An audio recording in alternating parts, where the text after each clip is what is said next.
ಕೀರ್ತನೆ 19 ವಾಕ್ಯ 14. ನಿನಗೊಪ್ಪಿಗೆಯಾಗಲಿ ನನ್ನ ಬಾಯ ಮಾತು ಹೃದಯ ಧ್ಯಾನ. ನೀ ನನ್ನ ಪ್ರಭು, ನನಗೆ ಉದ್ಧಾರಕ, ನನಗಾಶ್ರಯ ಧಾಮ. Praise the Lord. ಪ್ರಭುವಿನ ಸ್ತುತಿ. ಇಡೀ ಪ್ರಕೃತಿ, ಆಕಾಶ ಮಂಡಲ, ಭೂಮಂಡಲ ಪ್ರಭುವಿನ ಸ್ತುತಿಯನ್ನು, ಆರಾಧನೆಯನ್ನು ಮಾಡಲು ಕರೆ ನೀಡುವಂತಹ ಕೀರ್ತನೆ.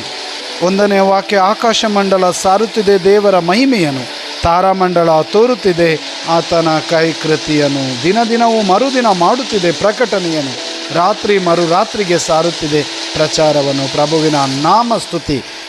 ಪ್ರತಿಯೊಂದು ಜೀವಿಯು, ಜಂತು, ಕಣ ಕಣವು, ಅಣು ಅಣುವು ಮಾಡುವಾಗ ನಾನು ನೀವು ಮಾಡೋಣ.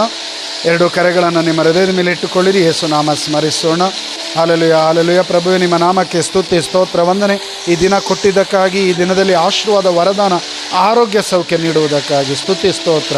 Hallelujah, hallelujah, hallelujah. ಪ್ರಭು, ಈ ಕ್ಷಣದಲ್ಲಿ ವಾಕ್ಯ ಆಲಿಸುತ್ತಿರುವ ಪ್ರತಿಯೊಬ್ಬರನ್ನು ಪವಿತ್ರ ಆತ್ಮರಿಂದ ಅಭಿಷೇಕಿಸಿರಿ. Price Jesus. ಪಿತನ ಸುತನ ಪವಿತ್ರ ಆತ್ಮರ ನಾಮದಲ್ಲಿ.